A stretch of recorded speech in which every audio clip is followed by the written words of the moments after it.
चलिए नमस्कार दोस्तों। आज हम लोग क्लास 10th के साइंस के 10 मोस्ट इंपॉर्टेंट क्वेश्चन लेकर आए हैं जो कि बोर्ड एग्जाम में बार बार पूछा जाता है और पूछा जाएगा। इसको आइए हम लोग बिल्कुल आसान भाषा में इसको हम लोग समझते हैं। आइए पहला क्वेश्चन क्या है। तो पहला क्वेश्चन है वियोजन अभिक्रिया एवं संयोजन अभिक्रिया के लिए एक समीकरण लिखिए। तो पहला बात है कि देखिए कौन से चैप्टर का क्वेश्चन है। तो यह है रासायनिक अभिक्रिया का क्वेश्चन। रासायनिक अभिक्रिया में हम लोग पढ़ते कि संयोजन अभिक्रिया और वियोजन अभिक्रिया के बारे में। तो संयोजन अभिक्रिया क्या होता है। तो जब दो या दो से अधिक पदार्थ मिलकर एक नए पदार्थ का निर्माण करता है, जब दो या दो से अधिक पदार्थ मिलकर एक नए पदार्थ का निर्माण करता है तो उसको क्या बोलेंगे, उसको बोलते हैं संयोजन अभिक्रिया यानी कॉम्बिनेशन रिएक्शन। जैसे में कार्बन जब ऑक्सीजन के साथ अभिक्रिया करेगा तो क्या बनाएगा, कार्बन डाइऑक्साइड। तो कै गो पदार्थ हुआ, एक पदार्थ ई हुआ और एक पदार्थ ई हुआ, तो कै गो पदार्थ हो गया, दो पदार्थ। तो डिफिनेशन बोलेंगे कि दो या दो से अधिक पदार्थ मिलकर एक नए पदार्थ का निर्माण करता है तो उसको क्या बोलते हैं, संयोजन अभिक्रिया। इसका रिएक्शन क्या रखेंगे कि जब कैल्शियम ऑक्साइड को जब जल के साथ मिलाते हैं तो क्या बनता है, कैल्शियम हाइड्रोक्साइड बनता है। जब कैल्शियम ऑक्साइड को जब जल के साथ मिलाते हैं तो क्या बनता है, कैल्शियम हाइड्रोक्साइड। कैल्शियम ऑक्साइड को कली चूना कहा जाता है। क्या बुलाता है, कली चूना। कैल्शियम हाइड्रोक्साइड को भखरा चूना कहा जाता है। क्या बुलाता है, भखरा चूना। इसको याद कैसे करेंगे, बोलेंगे दो या दो से अधिक पदार्थ मिलकर, दो या दो से अधिक पदार्थ मिलकर एक नए पदार्थ का निर्माण करता है तो उसको क्या बोलेंगे, उसको बोलते हैं संयोजन अभिक्रिया। दूसरा है वियोजन अभिक्रिया। वियोजन अभिक्रिया किसको बोलते हैं, जब एक कोई पदार्थ टूटकर दो या दो से ज्यादा पदार्थ का निर्माण करता है। जब कोई यौगिक, बोलेंगे जब कोई यौगिक टूटकर दो या दो से अधिक पदार्थ का निर्माण करता है तो उसको क्या बोलते हैं, वियोजन अभिक्रिया। एग्जाम्पल याद रखेंगे कि कैल्शियम कार्बोनेट को जब गर्म करते हैं तो कैल्शियम ऑक्साइड और कार्बन डाइऑक्साइड का निर्माण करता है। क्वेश्चन एक बार ये भी पूछ चुका है कि बताइए कैल्शियम कार्बोनेट को जब गर्म करेंगे तो कैल्शियम ऑक्साइड और कार्बन डाइऑक्साइड का निर्माण होगा। यह किस प्रकार का अभिक्रिया है, तो यह है वियोजन अभिक्रिया। कौन सा अभिक्रिया है, वियोजन अभिक्रिया है। अब इसके बाद नेक्स्ट क्वेश्चन देखते हैं। नेक्स्ट क्वेश्चन क्या कर रहा है, धोबिया सोडा एवं बेकिंग सोडा में अंतर स्पष्ट करें। धोबिया सोडा और बेकिंग सोडा में अंतर स्पष्ट करें। धोबिया सोडा क्या होता है, तो धोबिया सोडा किसको बोलते हैं, तो जो कपड़ा धोने वाला सोडा होता है उसी को क्या बोलते हैं, धोबिया सोडा यानी वॉशिंग सोडा।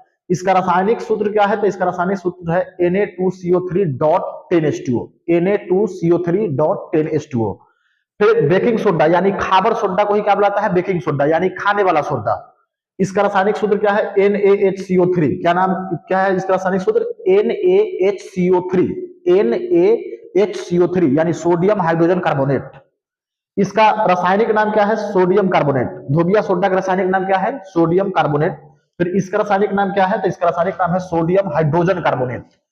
अगर पूछा जाए कि बेकिंग सोडा के रासायनिक नाम क्या है, तो सोडियम हाइड्रोजन कार्बोनेट। यहां से ऑब्जेक्टिव में क्वेश्चन देखने के लिए मिलेगा ही मिलेगा, या तो रासायनिक नाम पूछ ले या सूत्र पूछ ले या इसका प्रयोग पूछ ले 2 नंबर में कि धोबिया सोडा का उपयोग बताइए। अन्य नाम क्या है इसका, तो अन्य नाम है वॉशिंग सोडा और सोडा एस। क्या नाम है, सोडा एस। तो इसी को बुलाता है सोडा क्रिस्टल। क्या बुलाता है, वॉशिंग सोडा या सोडा एस या सोडा क्रिस्टल भी कहा जाता है। इसको बुलाता है धोबिया सोडा को। फिर इसके बाद बेकिंग सोडा को किसको बुलाता है, तो बेकिंग सोडा का नाम है मीठा सोडा। बेकिंग सोडा को मीठा सोडा भी बोलते हैं और खाने का सोडा भी कहा जाता है।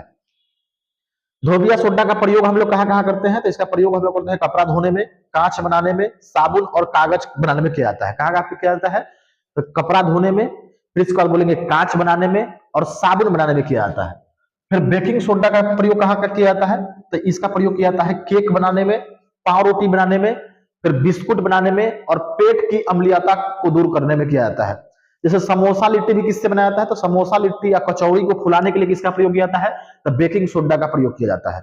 अगर पूछा जाए, फिर से पूछा जाए कि धोबिया सोडा और बेकिंग सोडा में क्या अंतर है, तो बोलेंगे धोबिया सोडा का सूत्र क्या होता है, धोबिया सोडा का सूत्र होता है Na2CO3.10H2O। Na2CO3.10H2O। फिर खाने वाला सोडा यानी बेकिंग सोडा का क्या होता है सूत्र, NaHCO3 यानी सोडियम हाइड्रोजन कार्बोनेट। फिर बोलेंगे इसका अन्य नाम क्या है, वॉशिंग सोडा, सोडा एस और सोडा क्रिस्टल। इसका क्या नाम है, अन्य नाम मीठा सोडा, खाने का सोडा। इसका प्रयोग कहाँ किया जाता है, तो कपड़ा धोने में, कांच बनाने में और साबुन और कागज के उद्योग में किया जाता है। जितना साबुन है, शैम्पू, सब किससे बनता है, साबुन हो गया, कपड़ा हो गया, कांच हो गया, ये सब कहाँ पे किससे बनता है, सब बनता है धोबिया सोडा से। फिर इसका उपयोग कहाँ पे किया जाता है, तब केक बनाने में, पाव रोटी बनाने में, बिस्कुट बनाने में और पेट की अम्लीयता दूर करने में किया जाता है।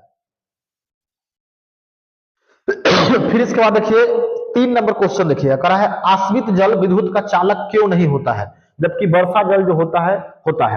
आश्रित जल जो होता है विद्युत का चालक क्यों नहीं होता है? तो आसुत जल जो होता है विद्युत का चालक नहीं होता है, जबकि वर्षा जल होता है, क्योंकि आसुत जल में क्या पाया जाता है?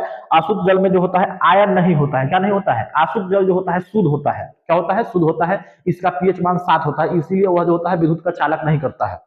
जबकि वर्षा जल जो होता है, इस वर्षा जल में जो इस वर्षा जल जो होता है शुद्ध नहीं होता है। इसमें क्या पाया जाता है? तो इसमें आयन पाया जाता है। तो आयन पाया जाता है, इसीलिए हम लोग वर्षा जल का प्रयोग करते हैं।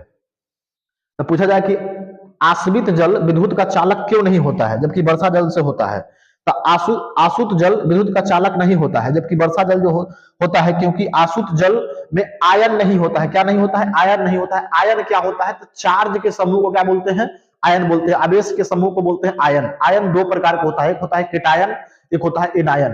यानी जिस पर प्लस चार्ज होगा उसको बोलते हैं केटायन, यानी धनायन, हिंदी में धनायन, इंग्लिश में बोलते हैं केटायन। और ऋणायन बोलेंगे एनायन को। किसको बोलेंगे? एनायन को। जिस पर माइनस चार्ज हो उसको क्या बोलते हैं? उसको बोलते हैं एनायन।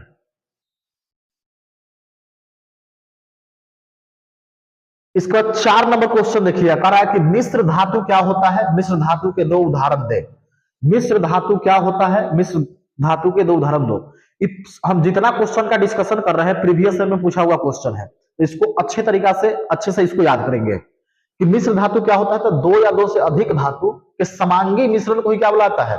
मिश्र धातु कहते हैं। क्या बोलते हैं? 2 या 2 से अधिक धातु के समांगी मिश्रण। 2 या 2 से अधिक धातु के समांगी मिश्रण बोलेंगे। 2 या 2 से अधिक धातु के समांगी मिश्रण बोले क्या बोलेंगे? 2 या 2 से अधिक धातु के समांगी मिश्रण को ही क्या बुलाता है? मिश्र धातु बुलाता है। जैसे में पीतल, पीतल कौन कौन चीज से मिलकर बना है? तो तांबा और जस्ता से मिलकर बना है, यानी तांबा और जिंक से मिलकर बना है। स्टील लोहा और कार्बन से मिलकर बना है। कांस्य तांबा और टीन से मिलकर बना है। किससे बना है? तांबा और टीन से मिलकर बना है। आइए अब इसके बाद बायोलॉजी के पोर्शन है। बायोलॉजी के पोर्शन को देखते हैं। बायोलॉजी के पहला क्वेश्चन है कि हार्मोन क्या है और 2 पादप हार्मोन का नाम लिखिए। क्या है क्वेश्चन?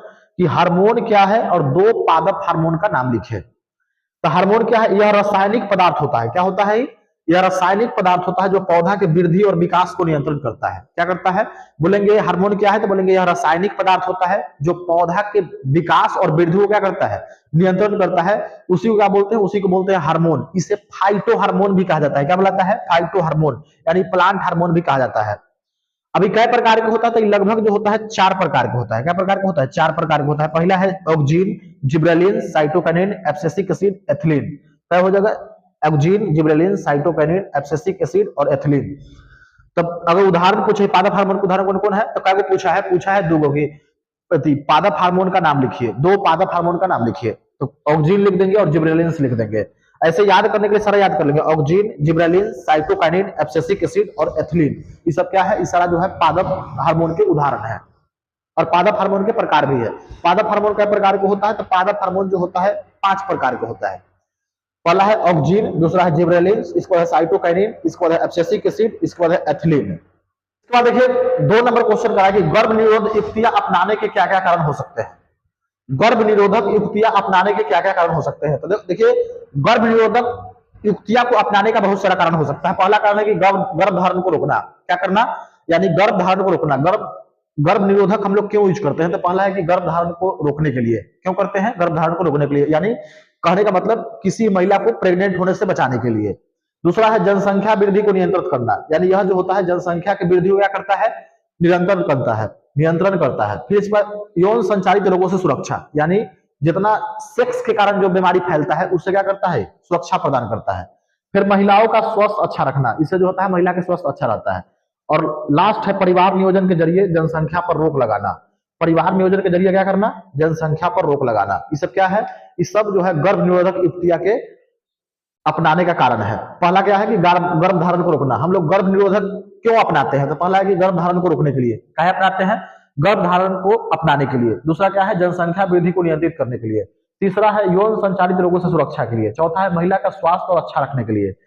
इसके बाद लास्ट वाला है परिवार नियोजन के जरिए जनसंख्या पर रोक लगाने के लिए। क्या करते हैं? तो परिवार नियोजन के जरिए जनसंख्या पर रोक लगाने के लिए। अब इसके बाद देखिए नेक्स्ट क्वेश्चन क्या कह रहा है? नेक्स्ट क्वेश्चन कह रहा है कि स्वपरागन तथा परपरागन में अंतर लिखिए। क्या है? स्वपरागन और परपरागन में क्या लिखिए? अंतर लिखिए। अब इस स्वपरागन क्या होता है देखिए। तो बोलेंगे जब एक ही फूल के परागकण उसी फूल के बतिकारक तक पहुंचता है तो उसे क्या बोलते हैं? स्वपरागण कहते हैं। बोलेंगे जब एक ही फूल के परागकण उसी फूल के बतिकारक तक पहुंचता है तो उसको क्या बोलेंगे? उसको बोलते हैं स्वपरागण। एग्जाम्पल में याद रखेंगे अड़हुल और सूरजमुखी, ये सब क्या है? ये सारा जो है स्वपरागण है। पर परागण किसको बोलते हैं? तो जब एक ही फूल के परागकण दूसरे फूल के बतिकारक तक पहुंचता है तो उसे क्या बोलते हैं? पर परागण कहते हैं। जैसे में घास, सेब, डेफोडिल, ये सब क्या है? पर परागण है। जब एक ही फूल पर पहुंचेगा तो उसको बोलेंगे स्वपरागण, जब दूसरे फूल पर पहुंचेगा तो उसको क्या बोलेंगे? पर परागण बोलेंगे। अब इसके बाद और क्या बोल सकते हैं इसमें? तो इसमें बोलेंगे कि इसमें परागकण को नष्ट होने की संभावना कम होता है। इसमें परागकण को नष्ट होने की संभावना क्या होता है? कम होता है। इसमें परागकण को नष्ट होने की संभावना ज्यादा होता है। इसमें नई जातियां उत्पन्न नहीं होता है। इसमें नए जाति की उत्पत्ति नहीं होता है।